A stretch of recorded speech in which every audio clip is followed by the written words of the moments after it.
first, I'd like to introduce Jeremy Strong of Invoco Telecoms to just put a little bit of real business experience on some of those aspects that I've been talking about. So Jeremy is somebody that we've been working with for a little while. He's doing some great things at Invoco Telecoms. He knows his numbers inside out, and has been thinking about elements of the lifetime value for a little while and building it into his business. So Jeremy, I'm going to hand over to you if that's all right. Yeah, thanks, Kevin. Let me just share my screen.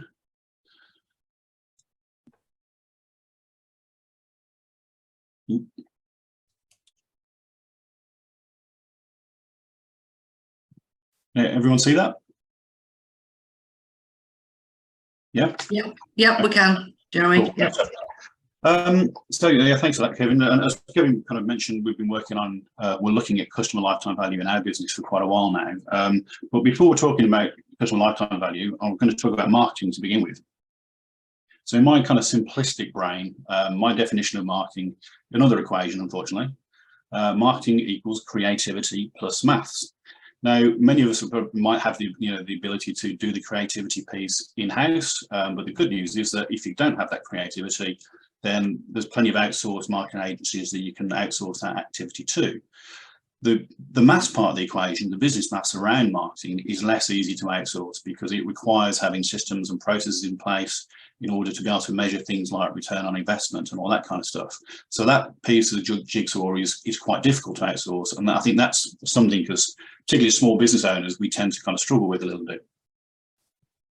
So here's an example from my dim and distant past of bad maths. So when we first started doing Google Ads, when we launched our kind of B2B products about 7 years or so ago, we started doing some Google Ads campaigns on virtual numbers. Now, virtual numbers were characterized by being a very low cost service, kind of roughly about £1 a month, and they're contract free. So customers can cancel their services at any time. Now, at that stage, I wish it was still like this now, but at that stage, it was roughly between 12 and 30 pence per click on those Google Ads to drive people to our website. But we weren't really tracking conversions particularly well. Now, from my perspective, I knew intuitively, although we weren't tracking it particularly well, if we were spending £400 every month, we'd get roughly 40 to 60 new customers every month in, month out. So we were spending £400, no more, no less, and it became just an overhead that we were happy to spend as long as the customer numbers were growing. However, one of our other products, which is our cloud-based phone systems, which is a really important product for us because it contributes about 80% of the margin of our business. It's a higher value product, but again, still a low starting point at £3 a month. And it, again, contract free, so customers can cancel at any point in time. Now, that was costing us between £8 and £10 a click, so that's a different kind of beast entirely. And we were estimating up to £120 to acquire a new customer. Now, at that stage, thinking of, if I'm looking at spending £120 to acquire a customer that may only ever spend £3 before cancelling after 30 days, for me, that's a complete non-starter. Totally uncomfortable with that idea. Just thought, well, ultimately, that's too expensive for us to do. So we stopped doing advertising on that product completely, which really kind of, as our biggest value product, a really stupid thing to do. Marketing was just far too risky, and we just decided to stop it. And that was because we had no understanding at that point in time of the customer lifetime value. Now, as Kevin kind of pointed out, with the formula for lifetime value is pretty straightforward and pretty intuitive, and this was the formula that I was aware of. Now, the good thing about this is most of the data in this formula is pretty easily extractable from your accounting software. So average transaction value, average number of transactions, contribution margin, and so on. That should be pretty easy to get from your accountancy package. And if not, I'm sure your accountants or bookkeeper will be able to extract that information for you. The difficulty in this piece of the equation that I didn't understand or couldn't really get my head around was the retention period, particularly as we were offering, bringing new products to market. I just simply didn't know whether the customer was going to be a customer for 6 months or 6 years, and that obviously makes a massive difference to the customer lifetime value. So because I didn't feel like we could measure that metric particularly well, we just stopped trying to measure it because we didn't know what the retention period would be. Fortunately, working with Kevin, We've realised for recurring revenue businesses, there is a different formula, which is the average monthly recurring revenue per customer times the contribution margin divided by churn rate. Now, at that point in time, churn rate wasn't something that we were actively measuring, but it was something that we could measure. So we kind of started developing systems to do that. So what we do every month now, we did a bit of work under the hood. I'm not going to lie, it was a little bit of a project to do, but now when we run our monthly billing run every month, we insert all of that data into our cloud-based dashboarding software, which we use for all of our KPI systems, which is Sife. Now, Sife is fantastic, but there are plenty of other alternatives out there, all broadly do the same kind of thing. But the nice thing is, now we've done the work for this, that data is inserted into the system on an automated basis every month, and we can kind of track that data over time. So the first thing we're measuring now, which we weren't before, was the revenue churn rate, and we break that down by individual product. Now, the target that we're looking at to achieve as a business is around about 4%. So we're kind of there or thereabouts, but we've still got a little bit of work to do to kind of get us below 4%. But the really important thing about this graph is looking at the trends. So if your revenue churn rate or your churn rate is slowly increasing over time, that obviously indicates there's something in the business that needs to be addressed, whether it's pricing strategy, we're not competitive in the market anymore. Maybe there's customer service issues, technical issues, and so on. So that's a really important trend for us to kind of measure.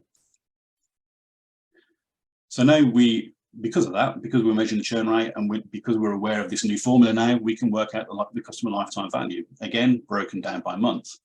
Now, this, as you can see here, the lifetime value over the last 3 months for us is kind of trending down, which ultimately you think, oh, that's not a good situation to be. You want the lifetime value to kind of go up. But one of the things I would recommend if you are going to do this is to build a rolling 3-month average graph based on this data as well, to smooth out those peaks and troughs so you can see what the proper trend is over time. Because we know ultimately in December and January, core volumes always go down for us anyway. So that's important to kind of track that over time. And lifetime value to CAC ratio, as kind of Kevin mentioned earlier on, the customer acquisition cost is a really important piece of the jigsaw for us. 2 things for us to note about LTV to CAC ratio is, firstly, it should always be greater than 1, because if the cost to acquire a customer exceeds the amount of revenue you're going to earn from that customer over time, then you're growing broke. So you're getting new customers, but you're going broke at the same time. So that's something that needs to be avoided. And secondly, as Kevin pointed out, the LTV to CAC ratio should be in excess of 3 in order to have a sustainable and scalable business. So I know there's been lots of acronyms, terrible acronyms already in this presentation, but I'm going to create a new one. And Kevin, you're more than welcome to add this to the next edition of your book, which is TCAC, which is Target Customer Acquisition Cost. So if the lifetime value, if we know that the lifetime value needs to be at least 3 times higher than the CAC, then that also implies that the CAC for a scalable business needs to be 1/3 of the lifetime value. So we have another graph which shows, again, broken down by product, the maximum that we're willing to spend to acquire a customer for each one of these product lines. Now, this is the most important graph actually for our marketing team, because it dictates everything that they spend on their marketing, whether it's Google Ads or anything else. So that's how we use lifetime value in our business. That is fantastic. Thank you very much, Jeremy. You're welcome. Right. So I think we can, that's a really good insight into how Jeremy uses it within his business. And Jeremy has a very data-driven business, as you can tell. Not all of us do. Those of us that do, great. There's lots of things that we might then apply and think about directly from what Jeremy's saying. But even if we're not got such a lot of data within our business, we can still take some of those key lessons and think about how do they apply and how could we use it within our business. I'm going to open up to questions in a moment. I think Emma asked a question earlier on in the chat around how do we calculate the gross margin or the contribution margin. As Jeremy said, we should be able to pull pull it out of our accounting, certainly at a macro level, but ideally, if we've looked at our different service lines within our accounting package, we should be able to pull it out from there. But equally, Emma, you could think about it from a first principles point of view. So if you're going out and you're doing an exterior clean, say on a driveway or something like that, then how long does that take to do? What are the material costs, obviously, that have gone into it? They come straight out of it. But then also in terms of then the time and an hourly rate that you're paying your people to do that on will get you most of the way to getting a contribution margin that you could use to forecast and calculate things going forwards. So it's like our break even, is it? What, like the running cost of the business sort of thing? The gross margin is essentially so what you're trying to get to is off of the sales line. So you might have charged £100 for a job, right? But actually it's cost us 50 quid to do that job. Yeah. So the gross margin is 50%. And if that 50 quid is made up of £10 worth of soap and water, but £40 worth of labour, to actually direct labour to do that specific job, that's what I'm talking about there. So it's so for every 100 quid of revenue, if it's cost us 50 quid, it's the 50 quid that we should be using, or 50% if we're going to multiply ongoing. Granger, anything you wanted to add to the conversation on lifetime value? The key thing for me, Jeremy, thank you very much. That was fascinating. And I love the extension of the formula of how you can define to your marketing team how much they can actually spend on each product. So wow, that was brilliant. Thank you.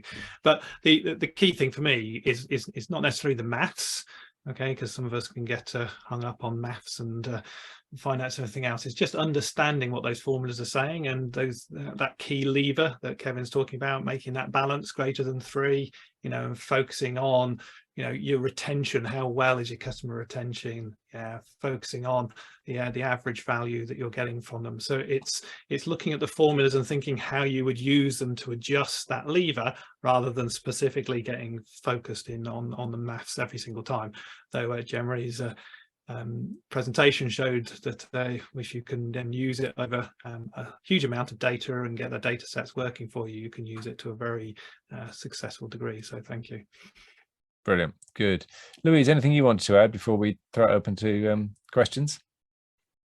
No, I don't think so, actually. I think we've covered it really, really comprehensively. And I think looking at the numbers is always interesting.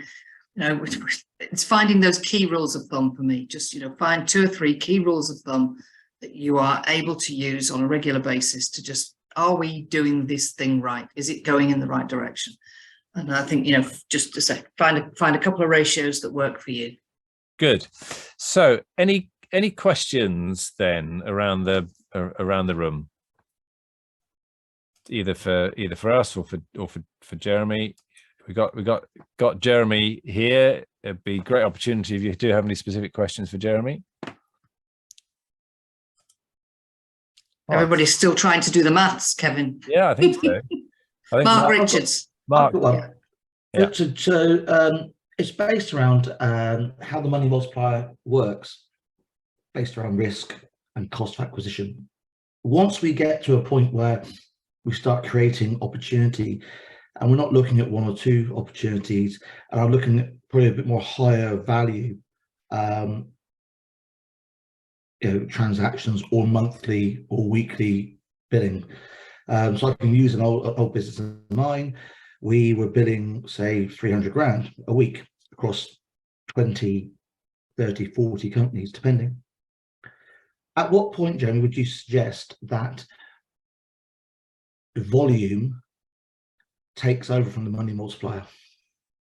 So sheer volume of sale then takes away from that 3-time multiplier. Can that multiplier go down with volume? I must admit, I don't. I think I'll pass that one to Kevin, because I think the money multiplier piece is something I've not really. So the LTV, so that times 3. You're looking at your times 3, yes, or minimum of, at what point would you be happy that you have sufficient opportunity, many opportunities coming in, you're making your ×3. At what point do you then say, okay, I'm prepared to drop my multiplier from say below to 2.5, because I know that instead, because I need a 3 to keep me at a certain point. But if I have the volume, 3 times the volume, can I lower my expectation? I think the thing for me, probably the one driver that would make me kind of reduce that figure would be the payback period for the product. So, you know, for us, you know, the payback period is kind of over multiple years. We certainly wouldn't look at reducing below 3 if we're looking at kind of 18-month or 2-year payback period. But if the payback period was within kind of like 2 or 3 months, which, you know, potentially in your industry it could be, then that's the scenario I would think about going below 3. Yeah. Okay. Cool. That's a good answer. I like that. It's good question. Good question too, because my first reaction was never. Frankly, because otherwise you're just running the risk of just having kind of business where you're tearing your hair out all the time, and actually there's no real money coming out of the business. And certainly from an investor's point of view, any investor is going to want to know that is well north of 3. But that was an interesting answer that Jeremy's given about the payback period. So if you do get a big initial transaction that covers a lot of that customer acquisition cost in one go, then or even better, then that might change the thinking a little bit. I still wouldn't try and have a model that drops below 3. I'd want to keep it over 3. But that does raise another interesting point, because, you know, Jeremy's given some great examples about how over that lifetime he's going to get that, and how he get that value, and how he uses it to drive how much people are prepared to spend, or he's prepared to spend on acquiring a customer. Of course, the lifetime value comes in over the lifetime value of that client. So if you're going to get a 3 times ratio over 7 years, you're not going to spend all that money right at the beginning. You know, so if you're going to get £10,000 over 3 years, you're not going to spend £3,000 now on acquiring that customer and then keep spending more and more £3,000, because your hole will get bigger and bigger and bigger before you get that money back over the seven years. So you got to be careful in it. So it's a balancing act, like everything else in business. But it helps to think in those terms, and just with some of those caveats. Right. Great question. I have a question, Kevin, Jeremy. So it's depending on the industries, because I mean, certain industries perform differently than others. I think versus SaaS, I'm into more of bespoke digital stuff, where probably kind of, you know, number of transactions could be low, but high basket value. So in that case, is it treated same? I'm saying, I mean, as an example, depending on the industry domain, is it treated as same 3x, or can be multipliers? Because sometimes the sales cycle is also longer for certain businesses versus others, right? So yeah. I think it's used more in certain industries than others. Okay, and certainly in recurring revenue businesses, then it's absolutely used. But it's the thinking, as Granger was saying, the thinking applies to any business. So the principles, and trying to make sure that actually we are thinking about how do we increase this lifetime value? How do we, if we are making if it is a project type business and we're doing one big project, how could we get a second bite at the cherry? You know, how could we bake in some kind of further on revenue beyond that? So yes, the initial pricing, but how do we give ourselves other opportunities to do more with that client over time, and other ways of using some of those key levers within the thinking. So I think it applies. Well, I know it applies to any business. Yeah. It's at the level of what level that you want to apply it, but the thinking absolutely is sound across any business. Because follow-up question, sorry. So I mean, in a tech business anyway, when you kind of complete the one-off and then there is a continuation, if you sign up for someone, then definitely the customer lifetime value is probably greater. So it could be much more than 3x in a business, but initial setup could take longer. So that's the question. Yeah.